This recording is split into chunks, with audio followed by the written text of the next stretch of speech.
بسم الله الرحمن الرحيم الحمد لله رب العالمين والعاقبة للمتقين والصلاة والسلام على رسوله الأمين وعلى آله وصحبه أجمعين وبعد وقد قال الله تعالى في كلامه المجيد وفرقانه الحميد فأعوذ بالله من الشيطان الرجيم بسم الله الرحمن الرحيم لا أقسم بهذا البلد وأنت حل بهذا البلد ووالد وما ولد لقد خلقنا الإنسان في كبد إلى آخر السورة وبعد الله تعالى شكر لكم যে মহান আল্লাহ তাআলা অশেষ মেহেরবানিতে একান্ত অনুগ্রহে আমরা আজকে সালাতুল জুমা আদায় করার জন্য মসজিদে সমবেত হওয়ার জন্য সুযোগ পেয়েছি, তৌফিক পেয়েছি। সাথে সাথে রাসূল মুহাম্মদ রাসূলুল্লাহ সাল্লাল্লাহু আলাইহি ওয়াসাল্লামের উপর অসংখ্য দরুদ এবং সালাম প্রেরণ করি, যাকে আল্লাহ সুবহানাহু ওয়া তাআলা গোটা বিশ্ববাসীর জন্য রহমত হিসেবে প্রেরণ করেছেন সাল্লাল্লাহু আলাইহি ওয়াসাল্লাম। সাথে সাথে তার পরিবারবর্গ, সমস্ত সাহাবা, তাবেঈন, সকল মুমিনদের কথা স্মরণ করি যারা কোরআন সুন্নাহর প্রতি নিবেদিত ছিলেন, কিয়ামত পর্যন্ত যারা এই কোরআন সুন্নাহকে আঁকড়ে ধরে থাকবেন, সকলের জন্য আল্লাহ তাআলার কাছে রহমত মাগফিরাত কামনা করি। আজকে পঠিত সূরা কয়েকটি অংশ আয়াত তেলাওয়াত করেছি, সেই সূরার আলোকে কথা উপস্থাপন করবো। আমি যে সূরা থেকে আপনাদের সামনে পাঠ করেছি চারটি আয়াত, এটা হচ্ছে সূরা আল-বালাদ। পবিত্র কোরআনুল কারীমের 90 নম্বর সূরা, সূরা আল-বালাদ। বালাদ শব্দের অর্থ হচ্ছে শহর। আর এই সূরা একটি মাক্কি সূরা এবং আয়াত সংখ্যা হচ্ছে 20 এবং রুকু সংখ্যা হচ্ছে 1। নামকরণ হিসেবে যদি ধরা যায়, সূরা শুরুতে আল্লাহ তাআলা বলেছেন যে লা উকসিমু বিহাযাল বালাদ, প্রথম আয়াতে কখনো না আমি এই শহরে কসম করে বলছি, আল্লাহ তাআলা বলছেন। এই আয়াত থেকে এই বালাদ শব্দ থেকে নামকরণ হিসেবে গ্রহণ করা হয়েছে।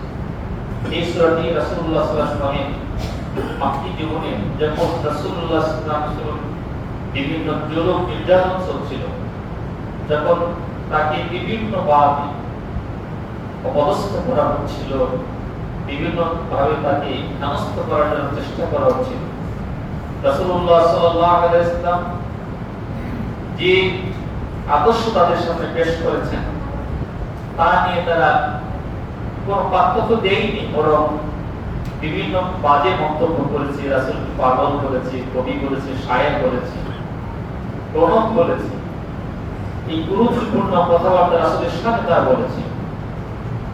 সেই মুহূর্তে রাসূলুল্লাহ সাল্লাল্লাহু আলাইহি ওয়াসাল্লাম এই সূরাটি রাসূলের অবতরণ করা হয়েছে।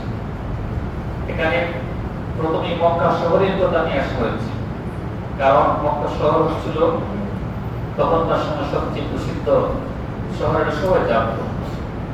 এখানে রাসূলুল্লাহ সাল্লাল্লাহু আলাইহি ওয়াসাল্লাম যে মক্কা শহরে যেখানে জীবনে নিরাপত্তা বলে ধরে নেওয়া হতো, সেখানে রাসূলের উপর অনেক জুলুম নির্যাতন সহ্য করতে হয়েছে। এবং এই দুনিয়ায় মানুষের ক্ষমতা এবং ক্ষমতার অপব্যবহার, সেই বিষয়ে এবং ক্ষমতার যে ভুল ধারণা মানুষের রয়েছে, এই দুনিয়াটাই আসল, সেই ভুল ধারণা অনুমোদন করা হয়েছে। এবং জাহিলি যুগে মানুষের যে নৈতিক চিন্তাধারা ছিল, বিশেষ করে গর্ব, অহংকার, ক্ষমতার দাপট, এইগুলি ভুল যে তাদের মানদণ্ড ছিল তাদের ক্ষমতা সম্পর্কে, সেই সম্পর্কে এখানে নির্দেশনা দেওয়া হয়েছে।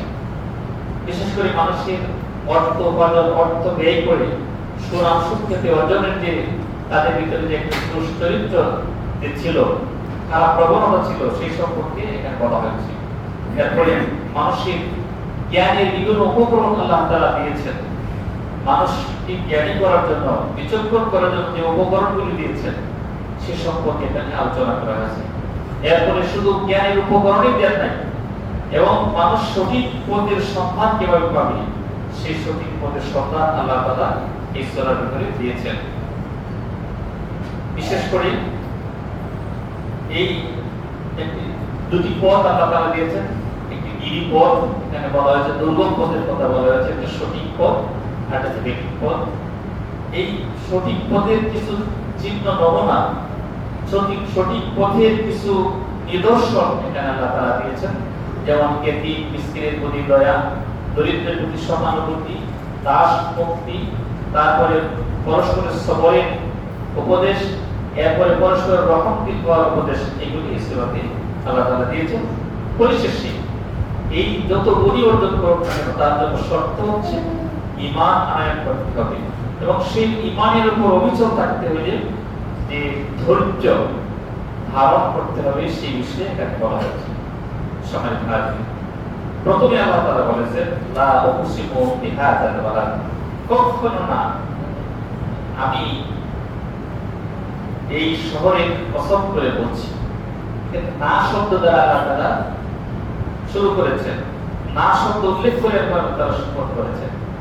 না কেন এখানে বলা হলো?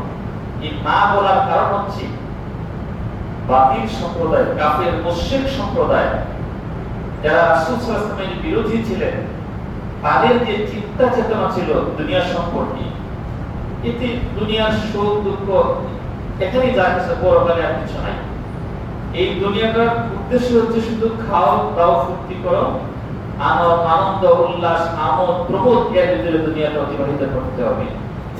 এবং মুহাম্মদ সাল্লাল্লাহু আলাইহি ওয়াসাল্লাম যে জীবন আদর্শ নিয়ে আসছে, এটা আজগুবি চিন্তা ভাবনা, এটা এই সমাজে চলবে না ইত্যাদি। বর্তমানে এগুলি বলে যে ইসলাম আর চলে না 1000 বছর পরে, এইগুলি যে বলতো আল্লাহ তাআলা প্রতিবাদ করে বলবেন না, তোমরা যে চিন্তা করছো, তোমরা যে কথা বলছো, তোমরা যে যুক্তি প্রদর্শন করছো, এই সমস্ত যুক্তি তর্ক এগুলো হতে পারে না। না আল্লাহ না, এরপর আল্লাহ বলেন উকসিমু বিহাযাল বালাদ, আমি এই শহরে আমি শপথ করে বলছি। এই শহর বলতে এখানে পবিত্র মক্কা নগরীকে বোঝানো হয়েছে, এবং এই শহরের শপথ করার কারণ হচ্ছে কোনো গুরুত্বপূর্ণ বিষয় যখন আল্লাহ তাআলা উল্লেখ করেন তখন গুরুত্বপূর্ণ বিষয়ের শপথ করেছেন, কারণ এখানে কাবা শরীফ অবস্থিত। আর এই কাবা শরীফটা কিভাবে আসলো সেটা আমরা জানি।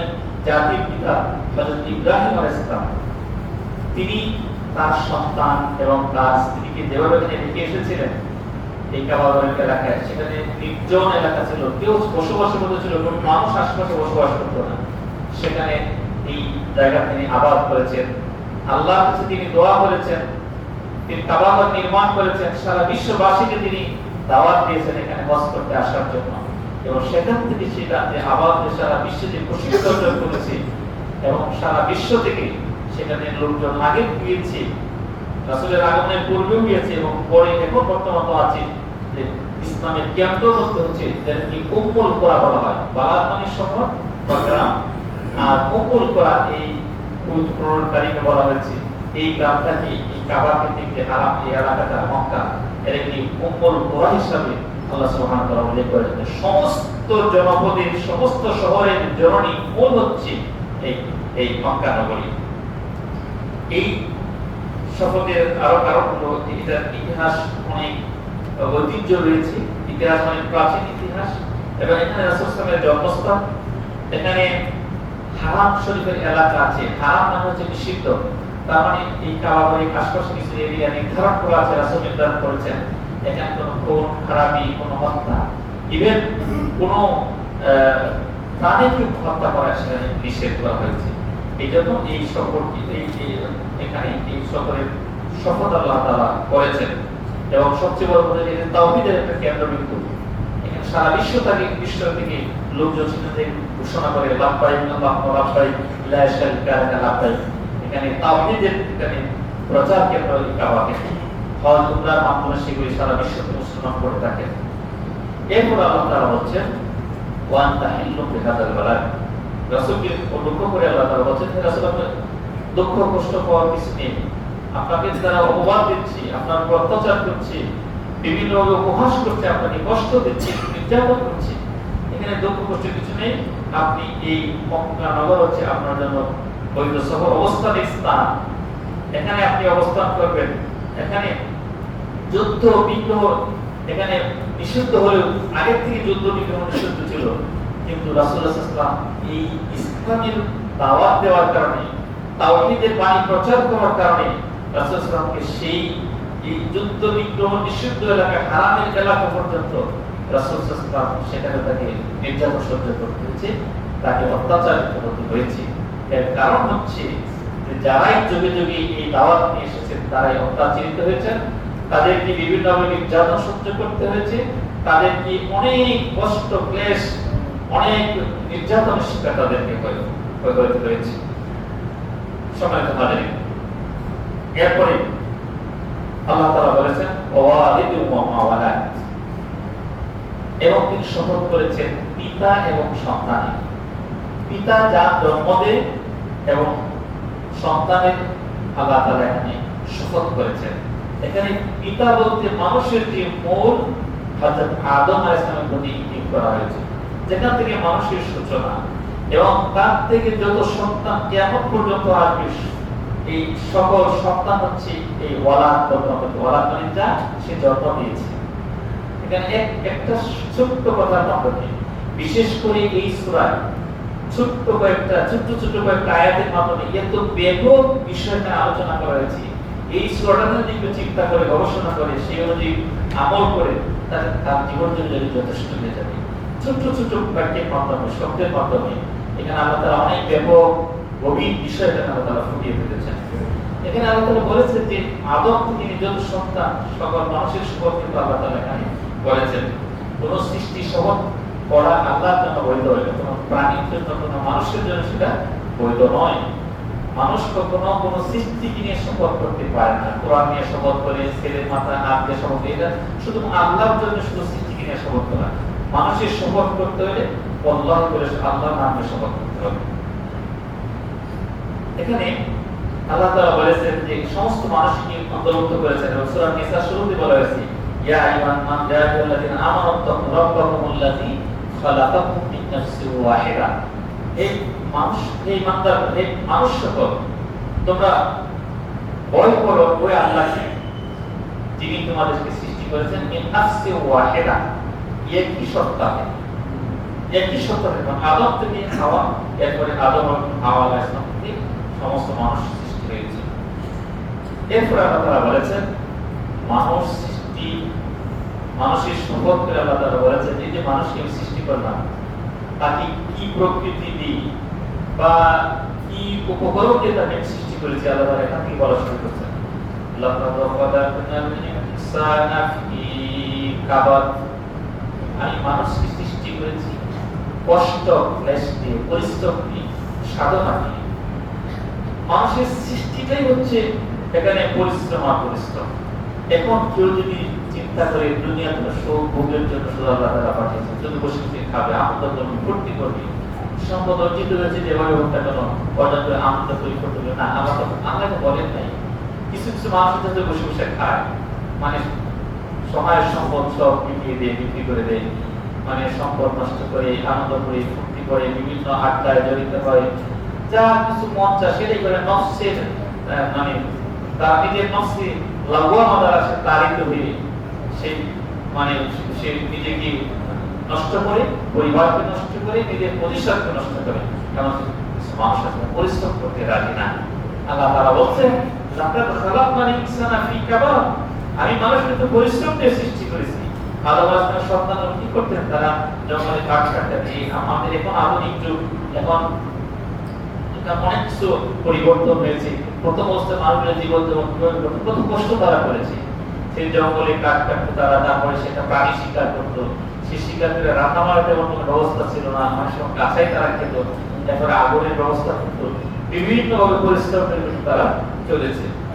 এবং এই মানুষকে দুনিয়াতে আরাম আয়েশের জন্য আল্লাহ তাআলা সৃষ্টি করেন, এই আয়াতটা আমরা সেটা বুঝতে পারি।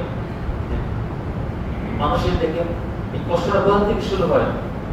একজন মায়ের যে সন্তান আসলো, সে মা কষ্ট করে তার সন্তানকে সে পেটে ধারণ করে অনেক মানে প্রসব বেদনা সহ্য করে মা সন্তানকে প্রসব করে, কত তার অপারেশন করতে হয়, সিজার করতে হয়, এত কিছু করে সেই সন্তান আবার অসহায় কিছু পারে না।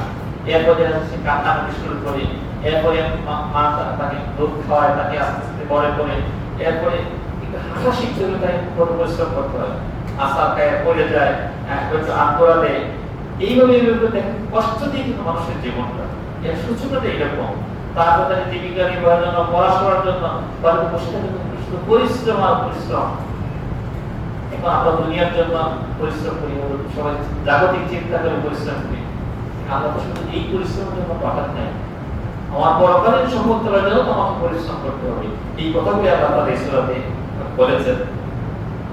আল্লাহ তাআলা বলেছেন যে এরপরে আয়াতে আয়াহসাবু আন্নান ইয়াকদির আলাইহি আহাদ, মানুষ কি ধারণা করে যে তার এই দুনিয়াতে যে সুযোগ দিলাম, এই দুনিয়ার সুযোগ পেয়ে যা ইচ্ছা তাই করে বেড়াবে, যা ইচ্ছা তাই বলবে, যাই তাই করবে, নিজের খেয়াল খুশি মতো চলবে, সে কি ধারণা করেছে যে তার উপর আর কেউ পাওয়ারফুল নাই, তার উপর আর কোনো ক্ষমতাশীল নাই?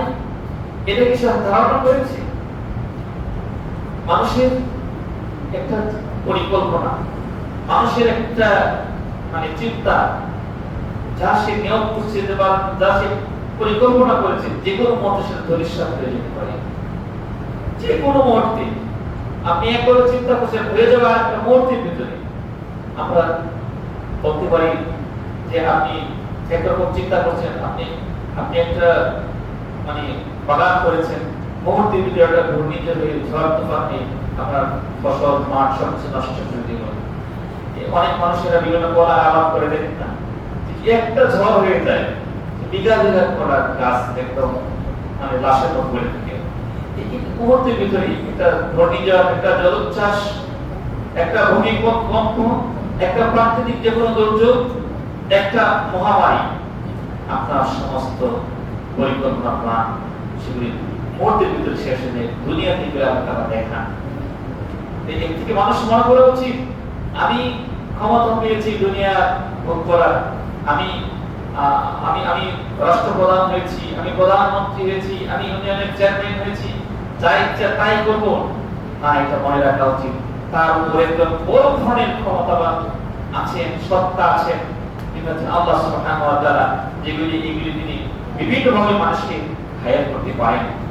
আল্লাহ তাআলা বলেছেন মালিকাল মুলক তুতিল মুলকা মান তাশা ওয়া তুইজ্জু মান তাশা ওয়া তুযিল্লু মান তাশা।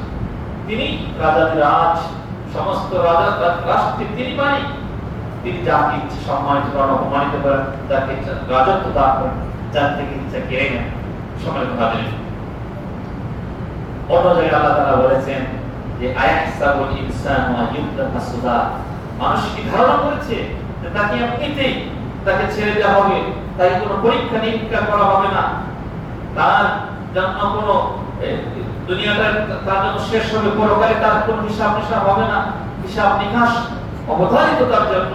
কিন্তু এটা মানুষ মনে করে না, শুধু দুনিয়াতে আসল জীবন মনে করে মানুষ যা তা করে করানোর চেষ্টা করে।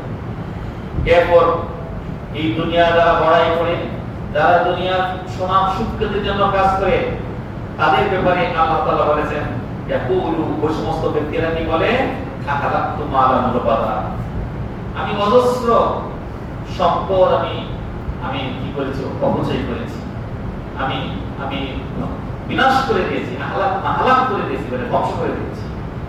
মানুষ কি বলে যে আমি তো এই কাজ করেছি, আমি তো সব কিছুর জন্য মানুষদেরকে উপকারের জন্য আমি এই কাজ করেছি, আমি সেই কাজ করেছি। তার উদ্দেশ্য হচ্ছে আসলে সুনাম সুখ্যাতি অর্জন করা। ইমানদারদের সামনে সম্পদ সে ব্যয় করবে, ইমানদাররা সম্পদ ব্যয় করে। আর যারা ইমানদার নয়, যারা ইহুদি মুশরিক এদের না, বিভিন্ন এনজিওর নামে আমাদের দেশে আসছে, তাদের মূল উদ্দেশ্য কিন্তু এটা নয়। তাদের মূল উদ্দেশ্য হচ্ছে তাদের সুনাম শিক্ষাকে ছড়িয়ে দেওয়া। তারা পরকালে বিশ্বাস যেহেতু তাদের নাই, তাদের এই দুনিয়া এরকম এগুলি করলে তাদের কোনো লাভ হবে না। তাদের এখানে সুকৌশল আছে, তারা আস্তে আস্তে করে মানুষদেরকে বিভিন্নভাবে বর্ষিরা যেমন মাছ ধরে, একটা আহার থাকে, সেই আহার থেকে যায় তার মাছটা শিকার হয়ে যায়, শিকার করে নেওয়ার জন্য তার চেষ্টা করে। এই যে সম্পদ যারা কাফের, মুশরিক, মুসলিম, বেঈমান যারা সম্পদ ব্যয় করে, এরা বলে যে আহলাকতু মালান রুবাদা, আমি অজস্র সম্পদ আমি নষ্ট করে দিয়েছি। আমি আমি অপচয় করেছি, আমি ধ্বংস করে দিয়েছি, হারিয়ে ফেলেছি। কিন্তু ইমানদারদের সাথে ইনফিকুনা আমওয়ালাহুম ফি সাবিলিল্লাহ, আল্লাহ রাস্তায় তারা খরচ করে, তার সম্পদ ধ্বংস করে না।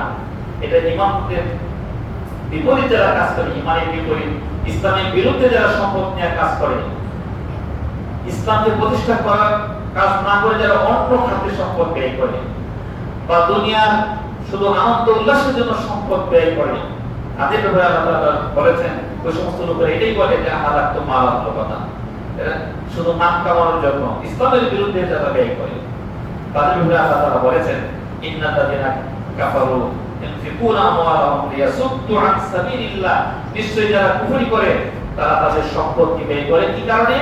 লিয়াসুদ্দু আন সাবিলিল্লাহ, আল্লাহর রাস্তা থেকে মানুষদেরকে বিরত রাখার জন্য। এরপরে আল্লাহ তাআলা বলছেন আয়াহসাবু আন ইয়ারাহু আহাদ, মানুষ কি ধারণা করে যে তার এই যে কর্মকাণ্ড, সে যা কিছু করছে এগুলি কেউ দেখতে পাচ্ছে না? এটা কি মানুষ ধারণা করে? আল্লাহ তাআলা সব কিছুতে পর্যবেক্ষণ করছেন। ইয়ামান কাতিবিন ইয়ালামুনা মা তাফআলুন, যে সময় তো লেখকগুলো আল্লাহ নিযুক্ত করেছেন। আল্লাহ তাআলা মানুষের অন্তর খবরটা পর্যন্ত জানেন, অথচ মানুষ এগুলি ধারণা করে যে আমি কোন পদে সম্পদ উপার্জন করলাম, কোন পদে ব্যয় করলাম, আমি যে আমলগুলি করছি সে আমল করার পিছনে উদ্দেশ্য কি? লোক দেখানো নাকি অন্য কোনো উদ্দেশ্য সেখানে আছে, না সুনাম সুখ্যাতি অর্জন? সব কিছু আল্লাহ তাআলা জানেন। আমরা সম্পদ যেভাবে ইচ্ছে সেভাবে ব্যয় করবো, হবে না তো। আল্লাহর নির্দেশিত পথে উপার্জন, আল্লাহর নির্দেশিত পথে সম্পদ ব্যয় করতে হবে। লা তাযালু কাদামা ইবনি আদম হাত্তা ইউসালু আন খামসিন, আন উমুরিহি ফিমা আফনাহু ওয়া আন শাবাবিহি ফিমা আবলাহু ওয়া আন মালিহি মিন আইনা ইকতাসাবাহু ওয়া ফিমা আনফাকাহু। কাল কিয়ামতের কঠিন মুসিবতের দিনে জান্নাতের দিকে চুল পরিমাণ অগ্রসর হতে দেওয়া হবে না যতক্ষণ না 5টি প্রশ্নের জবাব দিবে। তার মধ্যে একটি হচ্ছে মানুষের জীবন, মানুষের যৌবন, মানুষের সম্পদ কোন পথে উপার্জন হয়েছে, কোন পথে ব্যয় হয়েছে। 5 নাম্বার হচ্ছে এলেম অনুযায়ী কতটুকু আমল করা হয়েছে, এই সম্পর্কে তাকে জিজ্ঞাসিত হতে হবে। এরপর আল্লাহ সুবহানাহু ওয়া তাআলা মানুষকে যে হেদায়েতের উপকরণ দিয়ে পাঠিয়েছেন, মানুষের জ্ঞান অর্জনের উপকরণ দিয়ে পাঠিয়েছেন, কয়েকটি বিষয় এখানে আল্লাহ তাআলা উল্লেখ করেছেন।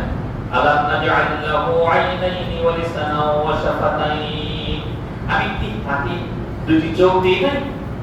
আমি কি তাকে জবান দেই নাই?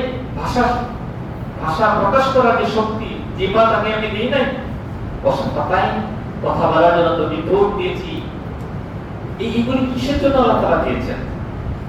দিয়েছেন আল্লাহ তাআলা এই জন্য মানুষ, শুধু মানুষকে আল্লাহ তাআলা সৃষ্টি করে নাই, সে জ্ঞান অর্জন করবে, সে আল্লাহ তাআলার সৃষ্টি সম্পর্কে জানবে, সে এই দুই ঠোঁট ব্যবহার করবে ইসলামের পথে, শুধু দুনিয়ার জন্য নয়, কোন চিপটকাকে গালি দেওয়ার জন্য নয়, গীবত করার জন্য নয়, শুধু ক্ষমতার অহংকার প্রদর্শনের জন্য নয়। এগুলি আল্লাহ তাআলা এই অঙ্গপ্রত্যঙ্গগুলি দেন নাই, এগুলি দিয়েছেন নিয়ামত। এই নিয়ামতগুলো আল্লাহ তাআলার পথে ব্যয় করতে হবে, আমাদের শুকর আদায় করতে হবে। অন্য আয়াতে আল্লাহ বলেছেন আল্লাহু আখরাজাকুম মিন বুতুনি উম্মাহাতিকুম, তিনি তোমাদেরকে তোমাদের মায়ের পেট থেকে বের করে নিয়ে এসেছেন। লা তাআলামুনা শাইআন, তোমরা কিছুই তো জানতে না। ওয়াজালা লাকুমুস সামআ ওয়াল আবসারা, তিনি তোমাদের শ্রবণ শক্তি দিয়েছেন, দৃষ্টি শক্তি দিয়েছেন। ওয়াল আফইদা, তোমাদের অন্তর দিয়েছেন। লাআল্লাকুম তাশকুরুন, যাতে করে তোমরা শুকর আদায় করো। শুধু জ্ঞান অর্জনের উপকরণই আল্লাহ তাআলা দেন নাই, আল্লাহ তাআলা আরেকটা জিনিস দিয়েছেন, সেটা কি? ওয়া হাদাইনাহুন নাজদাইন, আমি তাকে দুইটি রাস্তা দিয়েছি, দুটি রাস্তা বলে দিয়েছি, একটা ভালো রাস্তা আর একটা মন্দ রাস্তা। ভালো মন্দ বিচার করবে তার সেই জ্ঞান দ্বারা। এই জন্য আল্লাহ তাআলা এত উপকরণ দিয়েছেন, জীবিকা দিয়েছেন, বাঁচার মানে কিভাবে মানে আমরা জীবন ধারণ করবো, সবকিছু নিয়ামত দিয়েছেন। এবং দুটি রাস্তা আল্লাহ তাআলা বলে দিয়েছেন, মানে আমরা সূরা ফাতিহাতে বলি ইহদিনাস সিরাতাল মুস্তাকিম, তুমি তো তৈরি চাওয়া উচিত সঠিক পথ, হেদায়েতের পথ। এই দুটি পথ আল্লাহ তাআলা দিয়েছেন, তার জ্ঞান দ্বারা বিবেচনা করে সেই দুটি পথকে সে বাছাই করবে। সে যদি সত্যবাদী হয় ভালো পথ বাছাই করবে, সে যদি অসত্যবাদী হয় মিথ্যা, সে ভ্রান্ত পথকে বাছাই করে নেবে। আল্লাহ তাআলা বলেছেন অন্য জায়গায় ইন্না হাদাইনাস সাবিল, আমি তাকে পথ দেখিয়ে দিয়েছি, ইম্মা শাকিরা ওয়া ইম্মা কাফুরা, সে ইচ্ছা করলে সেই পথ সে গ্রহণ করতে পারে, শুকরিয়া আদায় করতে পারে, অথবা সেই পথকে গ্রহণ না করে অকৃতজ্ঞ কাফের হতে পারে। অন্য আয়াতে আল্লাহ বলেছেন ফামান শাআ ফালিউমিন, সে ইচ্ছা করলে ঈমান আনতে পারে, ওমান শাআ ফালিয়াকফুর, ইচ্ছা করলে সে বেঈমান হতে পারে, কাফের হয়ে যেতে পারে, এটা তার ইচ্ছা। এরপর আল্লাহ বলেছেন যে এই যে রাস্তা, সঠিক রাস্তা, হেদায়েতের রাস্তা পাওয়ার জন্য কি করতে হবে? আল্লাহ বলেন ফালা তা'আমাল আকাবা, সেই রাস্তার একটু কঠিন রাস্তা, দুর্গম রাস্তা, কিন্তু সেই দুর্গম রাস্তা সে অতিক্রম করে না যারা কাফের বেঈমান। ফালা তা'আমাল আকাবা, এটা একটা কঠিন রাস্তা, দুর্গম রাস্তা হেদায়েতের পথে, কিন্তু কাফের যারা তারা সেই রাস্তাকে তারা অতিক্রম করতে চায় না। হেদায়েতের রাস্তাটা উপরের দিকে, আল্লাহর রহমতের দিকে, উপরের দিকে উঠতে হলে অনেক কষ্ট পরিশ্রম করতে পারে, অনেক মেহনত করতে হয়। আপনি যখন সিঁড়িতে উপরে উঠবেন অনেক পরিশ্রম, নিচে নামবেন পরিশ্রম কম। জাহান্নামের রাস্তা নিচের দিকে, এটা সহজে দুনিয়াতে সহজ মানুষ চলতে পারে। হেদায়েতের রাস্তার উপরের দিকে উঠতে সিঁড়ি বেয়ে উঠতে দুর্গম পাহাড়ে যারা ওঠে তারা বুঝতে পারে। পাহাড়ের চূড়া জায়গা থেকে মানুষ জয় করে, যাই দেখেন কত পরিশ্রম করতে, মেহনত করতে হয়, মাস সময় কাটাতে হয়, কত কিছু কলা কৌশল ব্যবহার করতে হয়। আল্লাহর পেতে হলে উপরের দিকে আল্লাহর রহমত, সেই রহমত পেতে হলে অনেক পরিশ্রম মেহনত করতে হবে। শুধু ঈমান এনেছে বলে বসে থাকতে হবে না, সেই দুর্গম পথ। এরপর আল্লাহ তাআলা আরো বলে দিয়েছেন তোমরা মানা খাবা, সেই দুর্গম পথটা কিন্তু জানো, সেই দুর্গম পথের কিছু নমুনা আল্লাহ তাআলা এখানে বিশেষ করে সামাজিক বিষয়ে, ইসলামের মতো সামাজিক আল্লাহ তাআলা এখানে বলেছেন আকাবা, সেই দুর্গম পথ হচ্ছে এরকম। খাবা, আপনার একটা গোলাম আছে, আপনার কাজের লোক আছে, তখনকার সময়টা ছিল গোলামের প্রচলন ছিল, একটা গোলাম আপনার অনেক কাজ করেন কিন্তু তাকে তো মুক্ত করে দিলেন, এই মুক্ত করার একটা, এটা একটা বলা হয়েছে। এরপরে এবং দুর্দিনে কাউকে খাদ্য দান করা, ইয়তীমান যা মাত্রাবা, নিকট ইয়তীম ও মিসকিনান যা মাত্রাবা, এবং ধনী অসহায় মানুষ মিসকিন তাদেরকে খাদ্য দান করা, তাদেরকে দান দক্ষিণা করা, এইগুলি হচ্ছে শুধু লোক দেখানোর জন্য নয়, বরং ওই সমস্ত দারিদ্রতা বিমোচনের জন্য, ওই সমস্ত মানুষদের পাশে দাঁড়ানোর জন্য যে সম্পদ ব্যয় করলেন, সেটা হচ্ছে এই দুর্গম পথের অতিক্রম করার, এইগুলি হচ্ছে নিদর্শন। আল্লাহ বলেছেন ইন্নামাস সাদাকাতু লিল ফুকারা ওয়াল মাসাকিন, দান দক্ষিণা এগুলি ফকির মিসকিনদের জন্য, এরপরে গরিব দিয়ে প্রস্তুতির জন্য, এরপরে আপনার প্রতীকদের জন্য, মুসাফিরদের জন্য, এইগুলো আল্লাহ তাআলা বিভিন্ন ভাবে কোরআন কারিমে বলে দিয়েছেন সেই খাতগুলি। এরপর আল্লাহ সুবহানাহু ওয়া তাআলা এখানে বলেছেন যে